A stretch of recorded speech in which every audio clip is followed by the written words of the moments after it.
Duel Review is brought to you by SpiderWolf.com. On today's Duel Review, it's The Resistance. I'm RJ. And I'm Nick. Let's get to it.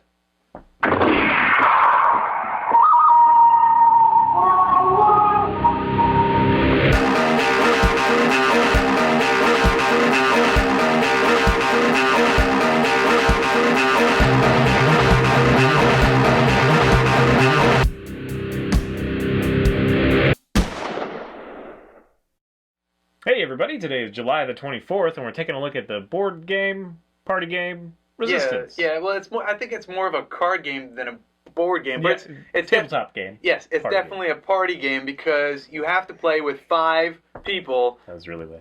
But it goes to, what was that? So it's 5 to 10 players, and this game has actually been around for a little bit. It has several distributors or manufacturers. Yeah. But the one that we focus on is the indie games and cards. And the premise of this, the actual game dynamic, has been around since 1986, I think, with a game called Mafia, which pretty much says that you're in a group and you have to decide who's the bad guy, and that usually happens at night because at night there will be hits on people, so you have to kind of stop the hits from happening and such. And then in 1991, it was changed to werewolves because Mafia wasn't a big thing. Which werewolf is a different type of thing. It's definitely got a real definite tone to it. Yeah, but it's the same. It's not quite as okay. It's the same kind of basic mechanics, but right.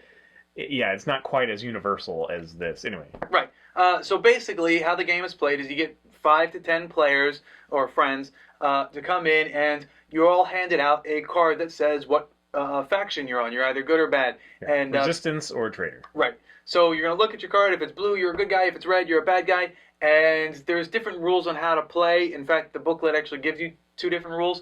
The first one is you close your eyes. Everyone closes their eyes, but then the bad guys open their eyes to see who else is a bad guy, and then they work together to fail the missions. Now, the missions consist of... that's one way to play. The other play is no one knows who anyone is, so you all have to kind of figure it out on your own. Okay. Then you go to the missions. Now, the missions are... I believe there's 5 of them. And the missions each have a number. Depends on how many people are playing. But... Right. Oh, yeah. So the missions have a number of people who will be going on that mission. So the team leader, and all of these things can be voted or not voted depending on how you want to play. And you get these 2 little things that say success or fail, or reject or accept the... approve, reject. That's it. Approve or reject the current voting... what is it? What's the term? Well, you can vote on leader if you want, like a vote of no confidence or vote of confidence. So everybody votes, and the majority, says, okay, you're the leader. Pick your team, and you can vote again to see I trust that team to go and that sort of thing. So yeah. So let's say you're going to mission 1, and mission 1 says 3, so you're going to choose, the leader's going to choose 2 other people to go on the mission with them. We're all going to vote as to whether or not we agree with that grouping, and then they either go or don't go, passes on. Let's assume that they go. They go on the mission, and then they get cards that say failure or success, and then the traitors are going to want to put in the fail or success, depending on how they want to trick people, while the heroes, the good guys, all want to do their success because they want the mission to succeed. They obviously don't want it to fail. So... when you get 3 failures, the game is over, and 3 failed missions. Three failed missions. And you should say that some of the missions, 1 fails enough to fail the entire mission. Other missions you need to have 2 fails to do the mission. So yes, there is always this: should I put the fail in because I'm pretty sure he's a traitor, or I know he's a traitor, so as long as one of us does it, we'll do this, so one of us can lay low. Right. But then you raise the risk because you can't exactly tell each other. So, you have run the risk of, okay, well, I'm not going to put in a fail, so hopefully he'll put in a fail. So it really does add so much needing to know your other fellow players. Yeah. And so it's really fun in the beginning when you don't know anything about anybody. Yes. And you're always like, you're so, it's like, you've got to be the traitor. And then, like, they're always the traitor from then on, kind of thing. Or like Nick and I, we know each other pretty well, so we can kind of read each other. It's like he always knows. He starts getting red, kind of thing. I'm trying to stop. Or he's not saying enough, or he's saying too much. He's got like this nervous tickness or whatever. And me, until I'm able to control it, I always smile when I'm the traitor because I like being the traitor. Yeah, he's like, yay. So yes, but then you can play that against them. Like if Nick says he's a traitor because he's smiling, it's like, of course you'd say that because you're a traitor because you're red, kind of thing. So you can always try to flip it back and forth. And more often than not, such a simple game, but you just end up like shouting at each other, and like the last time, which was literally a couple days ago, Friday, I was just like so exasperated. I was just like laying on the table, being like, "You're gonna frame me again, aren't you? I'm not a fucking traitor," you know, like. Yeah, so it's a lot of fun. It's so much fun. It's so simple, and I'm sorry, I didn't mean to. Were you done? I have no idea where I left off, so just keep going. Yeah, it's just if you get 3 failed missions, or it's the majority. If you majority fail missions, then the traitors win. If you majority succeed, then the resistance wins. Right. And you can definitely say whether you're a traitor or not, but you're not supposed to be believable. You know what I mean? Like you can say you're not a traitor. Like I'm not a traitor, and then people will be like, "Yeah, right, you're a traitor." And then if you say I'm a traitor, they might believe you more just because whatever. Yeah, why would the hero say that he's a traitor? But I find it interesting that if you do play where the traitors don't know each other, that might actually, if you're trying to be the Trojan horse in the traitors group, and so it's like, well, I know you're a traitor, and this is a mission that needs 2 traitors, and we're not sure about these 2, so just take me and you, and as long as we're in it, what's going to fail? So let's do this. Let's end this game. And then all along you were resistance. Yeah, that totally works. That's a sound strategy. But anyway, so yes, you do develop these strategies, and they don't always work, and yeah, it's just a lot of fun. Now, the first couple times we played it, we didn't play with this expansion or other part of the game. Right, that's what I wanted to get into. So go ahead. So basically this game was originally started off as you could play with a deck of 52 cards, but with this series they added these mission cards. So basically the mission cards, the leader gets, let's say that I'm taking 2 other people with me, I would get 2 mission cards, look at them, decide who among my team would get them, then I would hand them out, and then they would use them accordingly. Sometimes you have to use them immediately, other times you can hold on to them. And then what was the other one? There was like 3 different versions. You could either play it immediately or put it aside for later, and then I think there was something else, but I can't remember. And so each one does a certain thing. Like, let's say I get handed the one that says that I have to show my card to someone. Well, if I'm the traitor, I have to really decide who I'm going to show it to. I have to kind of know that someone's a traitor. Like the last game, I showed it to the wrong person, and he's like, "Oh, he's a traitor," and everyone believed him, so I kind of got screwed. But yeah, so it's kind of got that dynamic. Plus, you can force leadership, or you can automatically reject something. In fact, the one time that we won, and that's something interesting too. You can fail a mission simply by everyone not agreeing, everyone rejecting the idea. If you're playing that way. Right. And I actually kind of don't like that because the traitors can always, as long as they can get one other guy to go with them, it can always fail. Yeah, that's true. So I think but it does add enough. It's interesting. But anyway. Yeah, what I was saying is that one time the traitors won because they just kept on getting rejected and rejected and rejected, and then boom, the mission was over with a failure because the mission was rejected, and the traitors won. Yeah. So, yeah, we do have a good balance of traitors winning and resistance winning. It's pretty much been even as far as I can remember. You have to understand each other and kind of accept that basic rule of we are not going to give direct information. We have a great group of guys that we play with. Yeah. And usually when they look at the card, they just have a flat face and put it down. They don't go, "I knew it, you fucking traitor." But there are people that do that and kind of spoil it. Yeah. Although, if everybody did that, then it would kind of undermine that and change it again. So it really kind of depends on who you play a little bit. But I will say that it's a pretty fun party game for just newcomers and old hands, everybody. Just get people together. And it's a lot of fun. I think those cards add that. It's a fun element. I enjoy playing with the cards because, yes, you can force yourself to be the leader, or you can just do an automatic vote, no confidence, or there are cards that force some person that you choose to submit their fail or success on a mission publicly. So if they do fail, then they're probably a traitor, and if they do success, you don't necessarily know they're not a traitor, but at least you saved that vote for this mission or something like that, kind of thing. So yes, there's a lot of little mind games, and the more you try, the more people suspect you. Like, if you're trying to prove yourself not a traitor or prove yourself as resistance, innocent, you just make people more and more suspicious. And you'll find yourself I'm just going to do this. And I'm just going to act the same way every time. But by the end of the game, you're like, it's not working, son of a bitch. And you change your whole game. Yeah. And then people find that suspicious. So, yeah, it's a brilliant, such a simple but brilliant thing.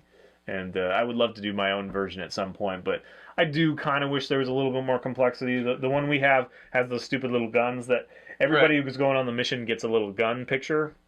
But it means nothing. I mean, too many mechanics would spoil it. Well, every now and then, we were kind of wondering who was, because I would forget, like, they would roll off names. The leader would roll off names so quickly that I would forget who's on the team. So those kind of help sometimes. Well, yeah, but they are. You just ask the leader who's going. Yeah. One of the this dynamic has been used in other games. Of course. Most notably, we played Bang not terribly long ago, which had a similar dynamic. But because you didn't know who each other was, and some of you were bad outlaws, and one of you was a renegade. Well, that one game that I can really think of is the one with the foam guns, where you like point it at people, and you have bullets that you can either put in the gun or not put in the gun. So you might be bluffing because I think you're innocent, but I still have to hold the gun to your head, but it doesn't have a bullet in it. I have no idea what game that is. Yeah, it's very similar in that way. But it's a little more, it's a little bit more tactile because you're literally holding a gun to people's heads. So I'm not sure I like that part of it, but I'm curious about that. It's very, very similar. Yeah. All right. Well, maybe we'll have to look into it and do that too. But, definitely. But it's a really fun party game. We play with like 8 guys, like 7 or 8 10, people. I think every once in a while there's a girl, but we play every week, and so we love these simple party games that we can just pull out, and they're kind of like palletizers, refreshers when we're doing like Descent or something, or Ghost Stories, and everybody's been fucked over like 10 times in a row. So we just play one of these just to have fun. Yeah. Along with Munchkin, they really love Munchkin. I like Munchkin Quest, which we'll probably be reviewing at some point. We also do Smash Up. That's a fun palletizer. Yeah. So anyway, yes, we highly recommend it. It's a very simple game. It's very simple to learn. I mean, nobody will be confused. Yeah. Except for who is a traitor. That's the only confusion. But that's on you. And there's a lot of different, rules you can play. They are mostly suggested in the book, and then you just obviously come up with some house rules, and just choose the way you want to play this time and have some fun. All right, guys, thanks for watching. Please subscribe to our YouTube channel and follow our great playlist. Game Lab's been a lot of fun. Yes, it has. And please leave comments. We love comments. And you can help support us by buying our wares at spiderwolf.com. That's right. T-shirts, a card game, art, print, short stories, and more. And if you're on Facebook, hey, so are we. So find us and friend us and chat with us. It's a lot of fun. Chat with him. Chat with me. And we are also blogging, so you can find my blog, fisk37.tumblr.com. I'm blogging as characters and releasing updates to my world. I've been working on it for 10 plus years. I'm starting to trickle it out there, so go check that out, please. And I'm nicholasbach.tumblr.com, so it's essentially my name. It's not essentially, it is my name, nicholasbach.tumblr.com. Yeah, that's his last name, tumblr.com. It's crazy. So I'm sorry. I'm putting out some of my written works, everything that I have lying around. I'm retyping up and editing and throwing stuff on there. So if you want to read some of my writing, just go to that, and that's where it is. That's it. Again, eloquently put. You're so good at that. Thank you. All right, guys. See you next time. See you later. Oh no. I don't know. We'll have to see.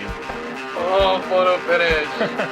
Please be mine, please. I played so hard.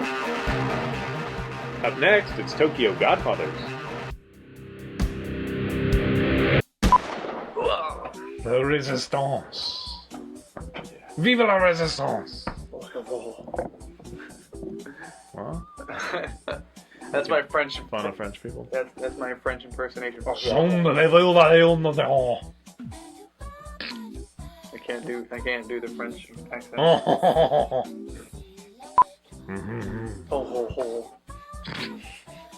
That's all I got, man. That's all I got. You just have utter disdain for the French people.